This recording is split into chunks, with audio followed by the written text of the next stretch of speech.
इसी कड़ी में मैं चाहूँगा हमारे राष्ट्रीय संगठन मंत्री शुक्ल जी से आए और अपने विचार रखें।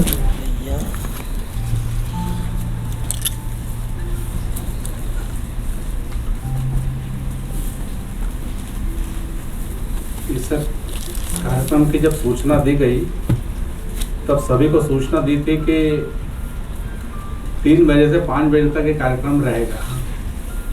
अब 5 तो बज चुकी है और ग्राहकों की परीक्षा तो सभी ले रहे हैं और अब मंच से भी ली जा रही है। लेकिन मैं ऐसा समझता हूँ कि 15 मिनट में मैं उसको मेरे विषय को समाप्त करूँगा।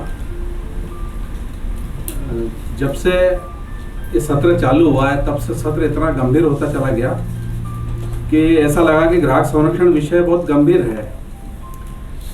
लेकिन बहन जी के आने के बाद और आपने जो एक अपने अनुभव की बात रखी उससे उस विषय को हल्का कर दिया और माहौल को भी हल्का कर दिया। तो मुझे ऐसा लग रहा है कि मुझे समझने में भी अब आपका मन जरा हल्का हो गया होगा, तो मेरे लिए भी एक सरल हो गया। अब विषय तो बहुत व्यापक है और अब इस समय मैं 2-3 बातों को रखूंगा इस समय। एक तो ये है कि अभी हम लोग अपनी इकाई को बढ़ाने के प्रयास में लगे हैं और उसके अंतर्गत हम सभी जिलों में अपने जिला कार्यकारिणी बनाने जा रहे हैं। अभी सभी जिलों में जिला सचिव बन गए हैं, अब हम एक कार्यकारिणी बनाएंगे। उसके अलावा प्रदेश के लिए हम बहनों के लिए एक इकाई अलग से बने, इस प्रकार का प्रयास करेंगे। क्योंकि ग्राहक संरक्षण की बात जब हम करने के लिए निकलते हैं और उसमें हम अभी यहाँ पर हम देखेंगे तो उपस्थिति जो बहनों की दिख रही है उससे हमको ध्यान में आएगा कि हम 50% वर्ग को तो छोड़ ही देते हैं और 70% खरीदारी उन्हीं के द्वारा हो रही है। तो हमारा जो विचार है, विषय है, वो कैसे पहुंचेगा समाज में। दूसरा, हमें इसमें जो कानून के जानकार लोग हैं उनको जोड़ने की ज़रूरत है और इसलिए हम कोई लीगल सेल वगैरह इस प्रकार से बना के और उसको बढ़ाना चाहते हैं। और यहाँ पर कई प्रकार के फोरम है जिस पर हमको बात रखनी पड़ती है और इसलिए वो जो फोरम है वो भी हमको सशक्त चाहिए। लीगल सेल जो हमारा सशक्त चाहिए, उस दिशा में भी हम प्रयास कर रहे हैं। और इसलिए जब हम टीम बनाएंगे तो टीम बनाते समय इस प्रकार से विचार करके वो टीम बनाने का प्रयास चल रहा है। अभी नया जो उपभोक्ता संरक्षण कानून आया और उसके अंतर्गत कई चीज़ें बहुत अच्छी आ गई। ग्राहक पंचायत क्या करता था, तो कोई भी समस्या आने पर सेवा प्रदाता से पहले चर्चा करता था कि भाई आपके बारे में ये शिकायत आई है तो आप चर्चा करेंगे क्या, और चर्चा से मामले को हल करना चाहता था। क्योंकि जो सेवा देने वाला है वो भी कहीं ग्राहक है, हर व्यक्ति ग्राहक है और इसलिए एक व्यक्ति जीतेगा और एक हारेगा, ये तो तय है। आप फोरम में जाइए, कोर्ट में जाइए, तो एक व्यक्ति प्रसन्न होगा, दूसरा निराश होगा। लेकिन अगर समन्वय से, चर्चा से अगर बातचीत हल हो जाती तो दोनों प्रसन्न रहेंगे और इसलिए समाज में प्रसन्नता का वातावरण रहे, इसलिए हम लोग इस प्रकार के प्रयास करते थे। लेकिन ये जो नया कानून आया है, इसमें कानून लाने वालों ने इस बात का ध्यान रखा है। मुझे खुशी है कि उन्होंने एक मीडिएशन सेल बनाए हैं कि अब कोई भी विषय आएगा कमीशन में तो पहले वो मीडिएशन सेल में जाएगा। वहाँ पर दोनों पक्षों से के सुलह कराने के बारे में चर्चा की जाएगी और अगर वहाँ पर वो सुलह हो जाती है तो बहुत अच्छी बात है, और अगर वो नहीं होती है, कोई पक्ष अड़ जाते हैं, तो फिर वो मामला कमीशन में आएगा। तो मुझे लगता है कि ये जो एक ग्राहक पंचायत का जो एक बेसिक सिद्धांत था कि चूंकि सभी ग्राहक हैं इसलिए समन्वय से काम होना चाहिए, इस कानून को बनाते समय सरकार ने इस समन्वय वाले जो पक्ष है इसका ध्यान रखा। ये बहुत एक प्रसन्नता की बात है। लेकिन इसके अतिरिक्त एक CCPA नाम की एक व्यवस्था और बना दी है इसमें। अभी तक तो केवल कमीशन थे, वो कमीशन काम करते थे, अब CCPA एक आ गया है। उस CCPA को अधिकार है कि वो स्वयं संज्ञान लेकर भी कोई विषय को उठा सकता है। अभी जो शिकायतें आ रही हैं उस शिकायतों में ये आ रहा है कि भाई हमारे बैंक में जो हम ट्रांजैक्शन करते हैं वो ट्रांजैक्शन फेल हो गए, ट्रांजेक्शन फेल होने के बाद में, और हमें कहा जाता है कि 8 दिन बाद आपका पैसा वापस आ जाएगा, कोई बात नहीं, 8 दिन में पैसा वापस आ जाएगा। इसके बारे में सीसीपीए ने स्वयं संज्ञान लेके और रिजर्व बैंक को गाइड किया है, निर्देश दिया है कि आप बैंकों को गाइड करें इस विषय में कि 24 घंटे के अंदर ग्राहक का पैसा उसके अकाउंट में वापस आ जाना चाहिए। 24 घंटे में क्यों आ जाना चाहिए? फिर उसका पैसा आप क्यों वापर रहे हैं? वो ग्राहक का पैसा है। इसलिए एक जागरूक व्यक्ति ने एक फोरम में एक मामला लगाया और उसने कहा कि मेरे 5,500 रुपए का मैंने ट्रांजेक्शन किया था, वो ट्रांजेक्शन फेल हो गया, मुझे दोबारा ट्रांजेक्शन करना पड़ा, वो दोबारा वाला सफल हो गया। पहला जो पैसा है मेरा 8 दिन बाद आया, इसलिए मेरा 8 दिन का ब्याज का नुकसान हो गया, इसलिए मुझे ब्याज दिलाया जाए। और उसको निर्देश ये दिया गया कि इसको 3 रुपए ब्याज के वापस दिए जाए। अब जब ये कोई सुनेगा तो हंसेगा कि 3 रुपए के लिए लड़ाई लड़ी उसने। फोरम ने उससे पूछा कि आप इन पर पेनाल्टी चाहते हैं क्या? उन्होंने बोला नहीं, मैं पेनाल्टी नहीं चाहता हूँ, मैं मेरे पैसे को वापस चाहता हूँ, बस ये मेरे हक का पैसा है, मैं उसको वापस चाहता हूँ। वो क्या है जो आपने व्यंजन अभी बात कही, मॉरलिटी की, नैतिकता की बात 3 रुपए की नहीं है, बात उस नैतिकता की है कि हम दूसरे का पैसा हम क्यों वापरेंगे? भाई ट्रांजेक्शन फेल क्यों हुआ? ग्राहक कोई नहीं देना चाहता था, ऐसा तो नहीं था। और इसलिए इस प्रकार से सीसीपीए काम कर रहा है, वो हमको ध्यान में आएगा। मैंने इशारा किया, अभी कृषि कानून आए हैं, उसके बारे में भी हमको देखना समझना चाहिए। एक किसान, एक होशंगाबाद की घटना है, एक महाराष्ट्र की घटना है। वो किसान एसडीएम के पास पहुंच गया, उसने बोला कि भाई 3 दिन हो गए, मेरे पैसे नहीं आए वापस। पैसे कितने? 3.25 लाख रुपए।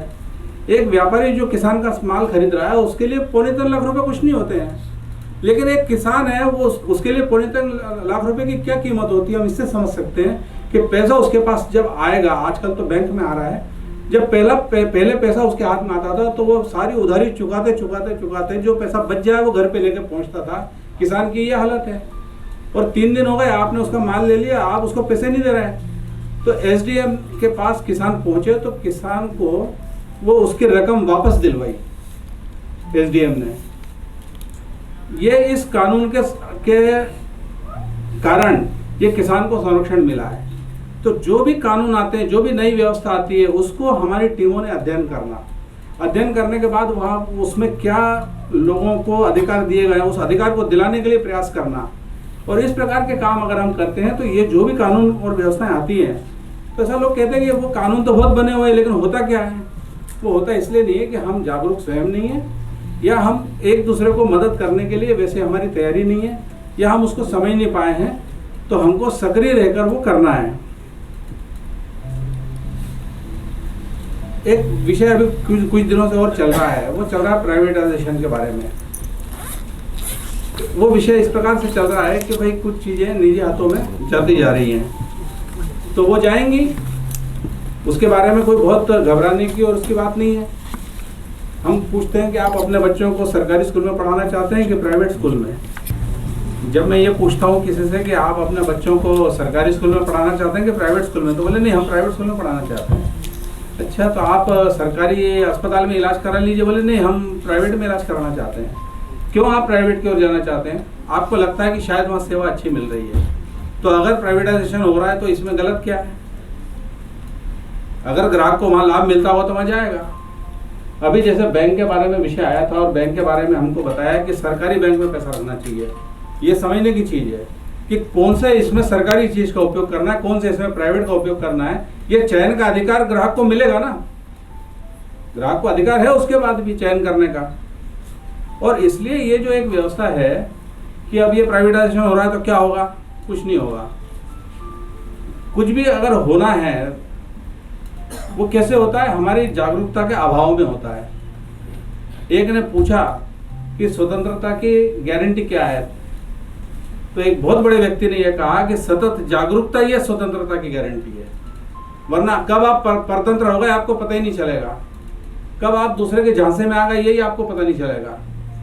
और इसलिए सतत जागरूकता, और इसलिए ग्राहक पंचायत का जो विषय है कि हम निरंतर जागरूकता फैला रहे हैं, उसके बारे में हम सबको समझना पड़ेगा कि भाई कानून कैसे बन रहे हैं, किस प्रकार की व्यवस्थाएं आ रही हैं, किस प्रकार से हम लोगों को उसका लाभ दिला सकते हैं। उससे लोग हमसे जुड़ना चालू होते हैं और बड़ी मात्रा में हमसे लोग जुड़ने के कारण हम कुछ बातें सरकार से चर्चा करके कुछ दबाव से, कुछ प्रभाव से हल करा सकते हैं। जैसे उदाहरण के लिए अभी विषय चल रहा है पेट्रोल का, कि पेट्रोलियम के दाम जो है वो पेट्रोलियम पदार्थों के बहुत बढ़ रहे हैं। डीजल है, पेट्रोल है, रसोई गैस है। तो एक आजकल वो चल रहे हैं सोशल मीडिया में मैसेज, क्या चल रहा है कि मोदी जी 200 रुपये कर दो और चिंता नहीं है, वोट तो हम तुमको ही देंगे। अब मैं दूसरा सोचता हूं कि अगर 30 रुपए कर दें तो जो विरोध में चला रहे हैं मैसेज, क्या वो वोट दे देंगे? तो वो भी वोट नहीं देंगे। इसका मतलब कि वोट देने का संबंध कीमतों से नहीं है। लेकिन क्या हम ग्राहक संरक्षण वाले लोग, क्या हम राजनीति के आधार पर सोचेंगे मोदी को वोट मिलेगा कि नहीं मिलेगा इसके आधार पर सोचेंगे, या हम अपने जो ग्राहक हैं, समाज है, उसके हित के बारे में सोचेंगे? अगर हम समाज के हित के बारे में सोचेंगे तो स्वाभाविक रूप से हम ये बात उठाएंगे कि पेट्रोल डीजल को जीएसटी के दायरे में लाया जाए। क्यों वो जीएसटी के बाहर? अब ये बात सही है कि जीएसटी काउंसिल बनी है, उस जीएसटी काउंसिल में केंद्र सरकार, राज्य सरकार दोनों के प्रतिनिधि हैं और भी प्रतिनिधि रहते हैं। वो लोग आपस में तय करते हैं कि कौन सी चीजों को हम जीएसटी के दायरे में लाएं, तो वो तय करते हैं। उन्होंने, राज्य सरकारों ने कहा कि अगर ये शराब और ये अगर पेट्रोलियम पदार्थ ये अगर जीएसटी के दायरे में आ गए तो हमारी जो कमाई है वो बहुत कम हो जाएगी, हम राज्य सरकार कैसे चलाएंगे, इसलिए वो बाहर है। ये बात ठीक है, ये हम मानते हैं कि ये बात है। लेकिन इसका मतलब समय मिल गया है आपको। जीएसटी जब से लागू हुआ है तब से 2 साल, 3 साल, 4 साल हो चुके हैं। अब आप कितने दिन तक ये बहाना बनाते रहेंगे? और इसलिए अब ज्यादा दिन ये नहीं चलेगा। अब उसको डीजल, पेट्रोल के जो पेट्रोलियम पदार्थ हैं उसको जीएसटी के दायरे में लाना चाहिए। ये बात ग्राहक पंचायत को उठानी है और मैं चाहता हूं कि दिल्ली प्रदेश से इस बात की शुरुआत हो और पूरा देश उसको फॉलो करे। पूरे देश में ग्राहक पंचायत इस बात को उठाए कि इसको जीएसटी के दायरे में लाया जाए। इसके बारे में, राजनीतिक लाभ हानि के बारे में सोचना का काम हमारा नहीं है, क्योंकि हम पॉलिटिकल पार्टी नहीं है, हम ग्राहकों के हित में सोचने वाले हैं। ये एक समझने की चीज है उसमें। दूसरी बात एक और है, किसानों के बारे में चर्चा चलती है। एक पत्रकार ने मुझसे पूछा कि ये किसान आंदोलन के बारे में आपका क्या कहना है? पॉलिटिकल आंदोलन, इसके बारे में हम क्यों बोलेंगे भाई? लेकिन पॉलिटिकल आंदोलन होने के बाद भी क्या किसान को उसकी उपज के मूल्य मिलता है क्या? तो हम इसके बारे में बोलेंगे कि किसान को उसकी उपज का मूल्य मिलना चाहिए। उसको मिलने के लिए जो एमएसपी तय की गई है वो एमएसपी पूरी मिलनी चाहिए उसको। वो पूरी एमएसपी भी नहीं मिलती है, वो भी अगर कम मिलती है तो क्या इस पर कोई कार्रवाई की जा सकती है कि इसको कम न मिले? आप मुझे बताइए कि किसान के पास 4 पैसे आ गए, वो क्या करेगा? वो आपकी ओर देखेगा कि आप क्या करते हैं। अपने बच्चों को अच्छे कपड़े दिलाते हैं, वो भी अच्छे कपड़े दिलाएगा। आप अपने बच्चों को अच्छे स्कूल में पढ़ाते हैं, वो भी अपने बच्चों को अच्छे स्कूल में पढ़ाएगा। वो क्या करेगा किसान? पैसे को क्या करेगा? पैसे का अंत में क्या उपयोग है? उसको खर्चा ही होना है। अब अगर पैसे का उपयोग खर्च होना है तो किसान की, ग्रामीण की, गरीब की क्रय शक्ति अगर बढ़ जाती है तो पैसा बाजार में ही घूमेगा ना, और बाजार में पैसा आया तो बाजार भी चलेगा और सरकार को टैक्स भी मिलेगा। किसान को पैसा मिलने में समस्या क्या है? एक दिन हमने अखबार में पढ़ा, 6 कॉलम का समाचार है और मुख्य पृष्ठ पे पहला समाचार है।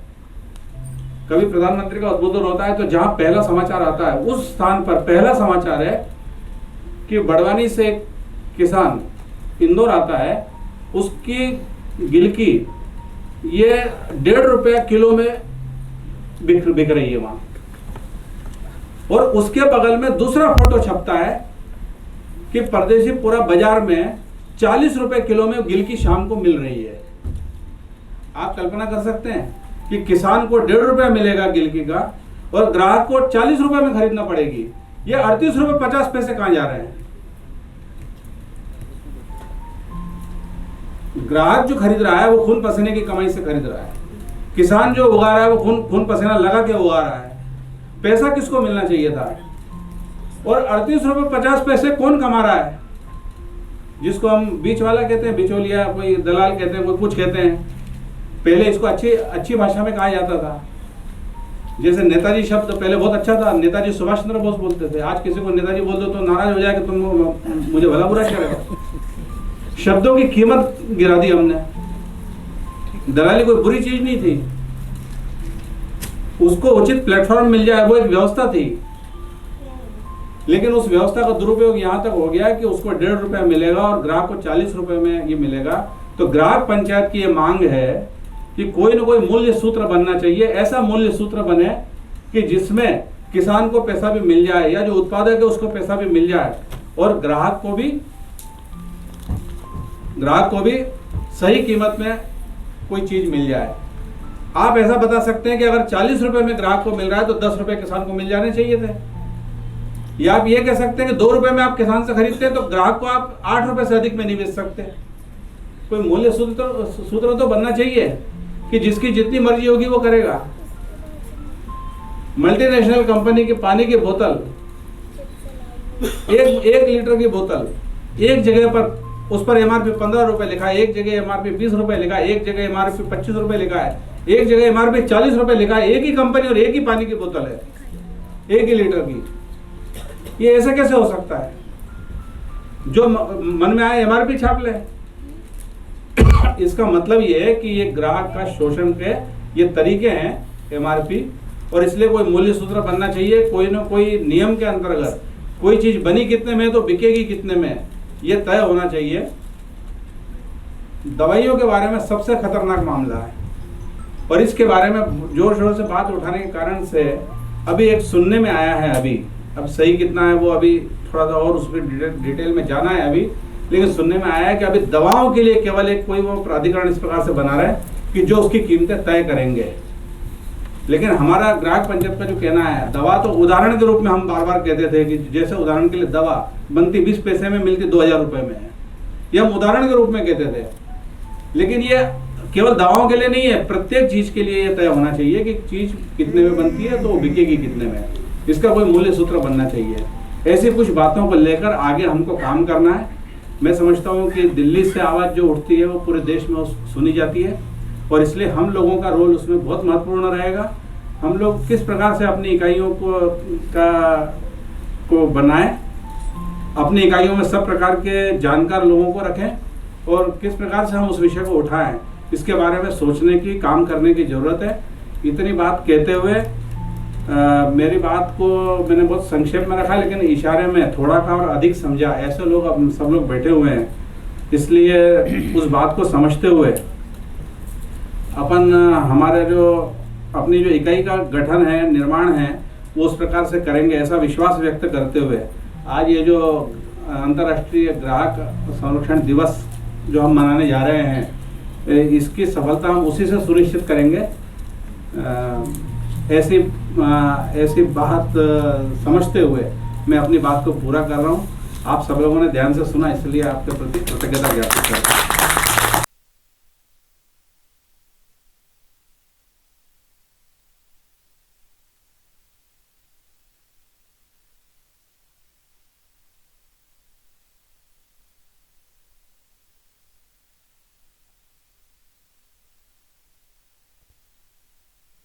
भी बात अगर होती है तो ग्राहक बोलें, ग्राहक मुखर होना चाहिए, ये हमारी मुख्य बात है।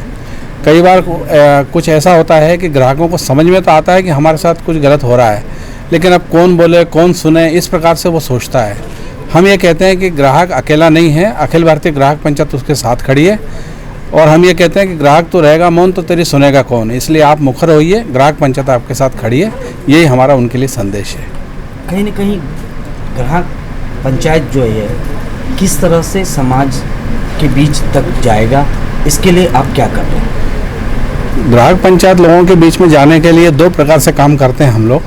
एक पहला काम तो हमारा ये है कि हम अपनी इकाइयाँ अभी सभी प्रांतों में, सभी जिलों के अंतर्गत और नीचे तक भौगोलिक इकाइयों के रूप में पहुँचा रहे हैं। और वो इकाइयाँ जो दूसरा जो हम मुख्य काम करते हैं इकाइयों के माध्यम से, वो काम ये करते हैं कि हम जागरूकता फैलाने के लिए हम स्कूलों में जाते हैं, जिससे नई पीढ़ी हमारी तैयार हो। कॉलेजों में जाते हैं, उनको हम बताते हैं, जिससे वहाँ से ग्राहक एक्टिविस्ट निकलें उसमें से। और हम कथाओं में जाते हैं, वहाँ पर जो लोग सुनने के लिए आते हैं, वहाँ पर आरती के पहले एक 10-15 मिनट में कुछ बात रखने का प्रयास करते हैं। हम प्रदर्शनी लगाते हैं, हम मेलों में जाते हैं। इस प्रकार से जहाँ पर लोग एकत्रित होते हैं वहाँ पर जाते हैं और वहाँ पर जागरूकता फैलाने के लिए हम अलग अलग प्रकार के विषय उठाते हैं, जैसे कोई मिलावट है, नापतोल है, इस प्रकार के कई विषय हैं कि जो इस पर ग्राहक को जागरूक होना जरूरी है। भारतीय ग्राहक पंचायत से अगर कोई जुड़ना चाहे और इसके लिए वो सिपाही का काम करना चाहे तो कैसे आपसे जुड़े? हमारी जो इकाइयाँ काम करती हैं उनसे आकर अगर वो संपर्क करते हैं तो हमारी मेंबरशिप होती है, ग्राहक पंचायत की मेंबरशिप लेके वो इकाई के साथ जुड़ जाते हैं। इकाई की हर सप्ताह मीटिंग होती है, उस मीटिंग में वो आना चालू कर देते हैं, तो फिर हमारे साथ फिर कंधे से कंधा मिलाकर हम लोग काम कर सकते हैं। एक लास्ट क्वेश्चन हमारा, किसान एक बड़ा मुद्दा है और कहीं न कहीं उसको जीडीपी के अंदर लाने की बात है, तो ये बड़े सब्जेक्ट है, इसको आप कैसे देखते हैं और इसका कोई रास्ता है, ये झगड़ा ख़त्म हो सकता है? नहीं, किसान का जो मुद्दा है वो एक अलग प्रकार का मुद्दा है। मुझे लगता है कि वो एमएसपी वाला विषय है किसान का, कि किसान को एमएसपी जो तय होती है वो पूरी मिलनी चाहिए, और ग्राहक पंचायत इस बात को पुरजोर तरीके से उठाती है कि वो पूरी उसको मिले। हम तो यहाँ तक कहते हैं कि जो एमएसपी तय हुई है उससे कम में अगर उसको कोई खरीदने का प्रयास करता है तो उस पर कानूनी कार्रवाई होनी चाहिए, वैधानिक कोई कार्रवाई होनी चाहिए। हम तो यहाँ तक कहते हैं किसान को का जो परिश्रम है उसका पूरा मूल्य उसको मिलना चाहिए, और किसान के पास अगर पैसा जाएगा, क्रय शक्ति उसकी बढ़ेगी तो हमारी अर्थव्यवस्था सुधरेगी, ऐसी हमारी मान्यता है उसमें। और पेट्रोल पे और डीजल और गैस, ये 3 बहुमूल्य चीज़ है किसी भी इंसान के लिए, और वो हर चीज़ को प्रभावित करता है जी। क्या इसके लिए क्या करने जा रहे हैं? ये बढ़ने से, पेट्रोल डीजल के दाम बढ़ने से और महंगाई बढ़ती है, ये सर्वविदित है, सबको मालूम है, और इसकी मार जो है प्रत्येक ग्राहक पे आती है, वो चाहे अमीर हो चाहे गरीब हो, सब पे आती है, और गरीब के लिए तो बहुत मुश्किल हो जाती है। इसलिए हमारा कहना ये है कि जीएसटी काउंसिल में इसके बारे में विचार होना चाहिए, और हम तो ये बात कहेंगे कि ये पेट्रोलियम पदार्थ जो हैं इसको जीएसटी के दायरे में लाया जाए, और जीएसटी अगर लागू हो जाता है इस पर, तो आज ये जो मनमाने तरीके से राज्य सरकारें और केंद्र सरकार के जो टैक्स उस पर तय हैं उस पर नियंत्रण आ जाएगा, और जीएसटी के अंतर्गत जो भी होता है उस पर अगर होता है तो मुझे ऐसा ध्यान में आता है कि आज जो कीमत है उससे 20 से 25 रुपये तक इसकी कीमत कम हो सकती है, ऐसा ध्यान में आता है। ग्राहक के लिए क्या संदेश आपका? ग्राहक के लिए तो हमारा यही संदेश है कि वो सतत जागरूक रहे और हर बात को आंखें खुली रख कर देखे, और कहीं अगर कोई बात उसको गलत लगती है तो उस पर बोले, मुखर हो। बात छोटी है कि बड़ी, ये सवाल नहीं है। छोटी बातों को हम जब अवॉइड करते हैं तो उसी से और गलत काम करने वालों की हिम्मत बढ़ती है, और इसलिए छोटी छोटी बातों पर जब हम टोकना और बोलना चालू करेंगे तो गलत काम करने वाले जो है वो आगे बढ़कर कोई गलत काम करने का प्रयास नहीं कर पाएंगे, ऐसा मुझे लगता है। मैं उसके लिए एक छोटी बात कह सकता हूँ कि कोई पहले हम समझते थे कि दूध में कोई सपरेटा मिलाता है, बाद में फिर ऐसा लगा कि कोई नहीं बोलता तो दूध में पानी मिलाने लगे, उससे कोई जीवन को नुकसान नहीं था। लेकिन आज हम देखते हैं कि दूध में सिंथेटिक दूध बनाकर मिलाया जा रहा है, और जो लोगों के जीवन से खिलवाड़ हो रहा है। ये परिस्थिति क्यों बनी, तो मैं इसका दोषी ग्राहक को भी मानता हूँ।